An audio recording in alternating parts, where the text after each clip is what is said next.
샬롬. 제가 원래는 간증 영상을 하기로 했었는데요. 데이트 가이드라인을 먼저 빨리 말씀을 드려야 조금이라도 먼저 청년들이 건강한 교제를 할 것 같아서 이것 먼저 좀 말씀을 드릴게요. 이것을 율법적으로 지키라는 것이 아닙니다. 저는 이 가이드라인이 여러분께 또 하나의 율법이 되는 것을 절대 원치 않습니다. 가이드라인이 없어도 알아서 잘 거룩하게 교제하시는 분들이 많습니다. 하지만 이런 가이드라인과 기준이 없으면 어떻게 해야 할지 모르는 분들도 많죠. 그런 분들은 오히려 우리에게 애매한 것들을 딱 정해달라 요구하시는 분들도 많습니다. 그런 분들을 위해서 드리는 가이드라인이니까 너무 율법적으로 매이지 마시길 바라요.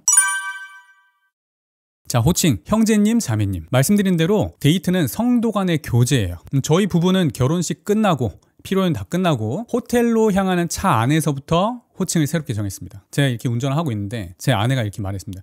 형제님, 저희 이제 호칭을 좀 새롭게 정해야 되지 않을까요? 아, 그렇죠. 어떻게 불러야 될까요? 아, 이제는 여보라고 해야 되지 않을까요? 그럼 우리 한번 불러볼까요? 이렇게 한 이유는 결혼하기 전까지는 어디까지나 내 것이 아니기 때문입니다. 보아스가 룻에게 했던 것처럼 결혼하기 전까지는 내 것이 아니라는 자세. 그저 교회 안에서 한 성도로서, 한 지체로서 대하기 위해서 그렇게 하는 것입니다. 부부가 아닌데 부부처럼 여보, 자기, 오빠 이런 등등의 표현은 그 관계를 특정하게 되는 용어들이잖아요. 데이트라는 것은 순전히 결혼을 전제로 형제로서, 자매로서, 성도로서 단순히 서로에 대해서 알아가보는 기간, 그 이상도 그 이하도 아니에요. 선 넘지 마세요, 여러분.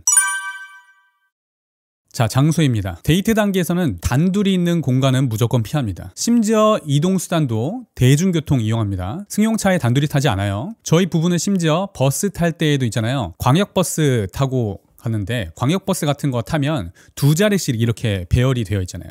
보통 이렇게 옆자리에 앉잖아요. 같이 앉아가잖아요. 저희는 한 명씩 이렇게 따로 앉아서 갔습니다. 왜 그랬느냐? 그날따라 저희 둘이 버스를 딱 탔는데 운전기사님 외에는 저희밖에 없는 거예요. 아무도 없는 거예요. 그러면은 사실 저희 둘이 저 뒤에 운전기사님도 잘 안 보이는 그 자리에 앉아서 이렇게 안 보이는 데에서 꽁냥꽁냥 하면서 스킨십 하고 싶은 유혹이 올 수 있잖아요. 그러니까 아예 미연에 차단을 하는 거죠. 그리고 둘이 나란히 앉아서 가는데 우리가 아는 분이 딱 그 버스에 타면은 비밀 교제를 하는 것이 들통이 나잖아요.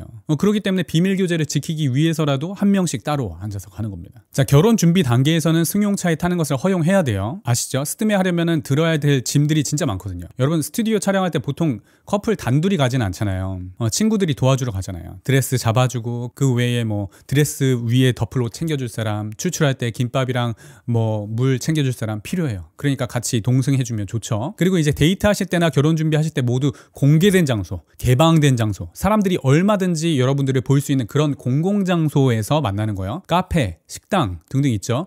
은밀한 장소를 피하라는 거예요. 왜 그런지는 아시죠? 자, 시간입니다. 밤 10시 이후에는 만나지 않습니다. 밤 10시 이후에는 문자, 카톡으로만 합니다. 저는 퇴근이 밤 10시인데 그럼 저희는 영원히 못 만나나요? 당연히 만나야죠. 그래서 제가 앞에서 말씀드린 것이 이것을 율법적으로 적용하지 말라고 말씀드린 거예요. 밤 10시에 밝은 곳, 환한 곳, 사람들 많은 곳, 공개된 장소에서 만나면 누가 뭐라 그래요. 근데 밤 10시에는 그런 공간을 찾기가 힘드니까 그런 것이죠. 도심에 사시는 분들은 뭐 그런 건 많죠. 근데 시골에 사시는 분들 아니면 해외에 사시는 분들 밤 9시만 되면 뭐 이미 거리에 사람들이 다 빠지잖아요. 그럴 때는 이제 집에 들어가시라는 거예요. 여러분 하나님의 말씀도 그렇잖아요. 눈 빼고 천국 들어가라는 것이 낫다는 말이 진짜 눈 빼고 팔다리 다 자르란 말이에요. 그거 아니잖아요. 그렇죠? 문자 그대로 적용하지 마시고 왜 그렇게 하라는 건지 그 의도를 잘 파악하세요. 이 영상의 제목이 뭐예요? 거룩한 데이트를 위한 가이드라인이잖아요. 거룩한 데이트가 목적입니다. 그 목적에 맞게 본인들 상황에 잘 적용하셔서 서로 정하시고 서로 잘 지키시라는 겁니다. 하나님 앞에서 스스로를 지키고 흠없고 점없이 하나님께서 기뻐하실 만한 데이트를 함으로 하나님께 자신의 데이트, 자신의 결혼, 자신의 연애를 거룩함으로 올려드리라는 것입니다. 자, 복장입니다. 자, 데이트 그 결혼 준비 단계 모두 노출 심한 옷, 등이 파인 옷, 크롭티, 나시, 딱 붙는 옷, 미니스커트 이런 것들 모두 피합니다. 어떤 분들은 자기 만족이라고 하시는데 그런 옷들은 여러분들 친구들 만날 때 입으세요. 이성을 만날 때. 그런 옷이 이성을 유혹한다는 것을 뻔히 아는데도 불구하고 일부러 이성 만날 때 그런 옷을 의도적으로 입고 나간다는 것 하나님께서 기뻐하시지 않다고 봅니다. 이쁜 모습, 멋진 모습 보여주고 싶은 건 알겠는데 결혼하고 보여주세요. 아셨죠? 제가 이거 말씀드리니까 자매님들이 왜 자매들만 그렇게 통제하냐 이렇게 말씀하시는데 형제들도 다 마찬가지예요. 형제들도 크롭티 입으시면 안 됩니다. 아시겠지만 상당히 추합니다. 자, 대화 내용입니다. 음담패설 당연히 안 되겠죠. 성적인 유혹을 할 만한 대화는 꺼내지 않습니다. 성도 간, 교회 안의 지체 간의 교제입니다. 자, 사랑 표현 말로만 합니다. 말로. 스킨십 하는 게 아닙니다. 선물에 대한 겁니다. 여러분, 제가 데이트 시 주의사항 3가지 말씀드리면서 제가 추억 쌓기, 감정 쌓기에 집중하지 마시라 분명히 말씀드렸었는데요. 이게 직접적으로 말씀을 안 드리니까 감이 없으신 분들이 계셔서 조금 더 보충을 해야 될 것 같습니다. 여러분, 추억 쌓기, 감정 쌓기에 집중하지 마시라는 것에는 선물도 포함이 되어 있는 거예요. 선물은 생일 선물 외에는 주지도 말고 받지도 마세요. 생일 선물도 너무 비싼 거 하지 마세요. 정말 공동체 안에서 형제, 자매로서 할 수 있는 그 선을 넘지 마시라는 겁니다. 그리고 여러분, 선물 받은 사람은 선물 한 사람의 부탁을 거절하기 힘들어요. 아시죠? 예전에 어떤 집사님이 저희 어머니에게 이제 백을 하나 선물하신 적이 있어요. 근데 제가 딱 보니까 백이 심상치 않아요. 그래서 인터넷 검색을 해보니까 150만 원짜리 백인 거예요. 그래서 제가 어머니한테 다시 돌려주라고 이렇게 말씀드렸거든요. 여러분들, 그런 선물을 받게 되면 목자는 성도를 훈련시키기가 힘들고 그 성도의 부탁을 거절하기도 힘들어요. 그 집사님한테 이제 딸이 둘이 있었는데, 만약에 저희 어머니께서 그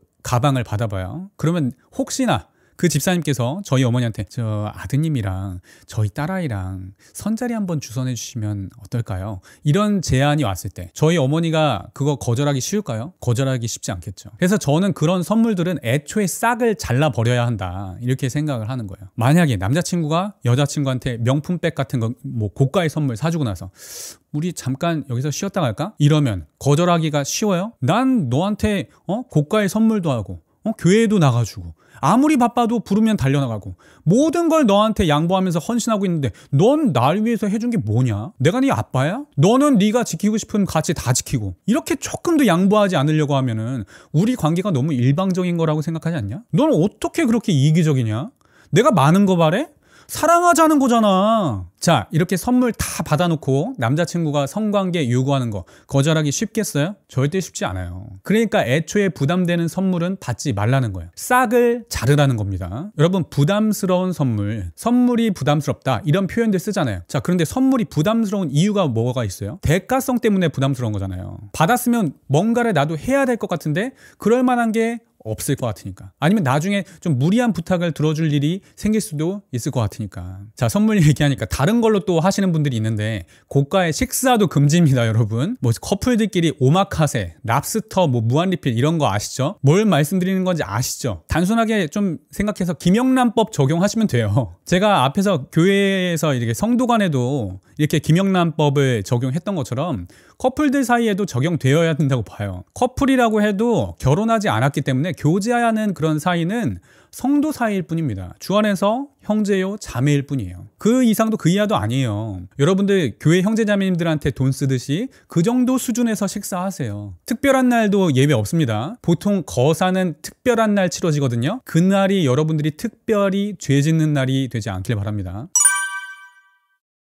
자, 다음 돈 거래입니다. 여러분, 커플들 사이에 대출, 대여, 임대 등등 하지 마세요. 아무리 결혼을 약속하고 심지어 결혼 준비하는 단계에 있더라도 결혼을 준비하기 위한 비용 외에 다른 것에는 돈 거래하지 마세요. 이거는 꼭 커플들 사이에만 하지 말라는 게 아니에요. 이거는 교회 안에서 성도들 사이에도 마찬가지예요. 성도들 사이에서 돈 거래하지 마세요, 여러분. 같은 직장에서 뭐 사장과 직원 사이에서 급여를 이제 낸다, 뭐 이런 거 아니라면은 성도들 사이에 돈 거래하는 거 아닙니다, 여러분.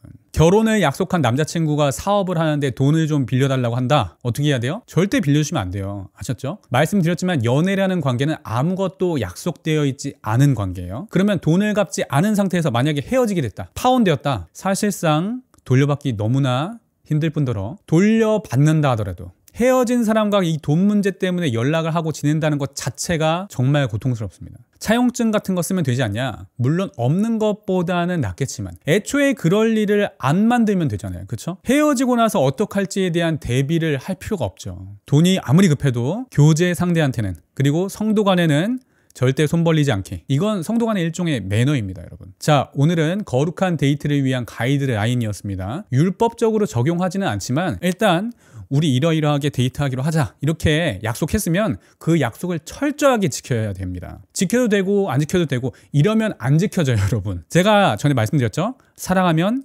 약속합니다. 그리고 그 약속을 지킵니다. 그럼 다음 시간까지 샬롬.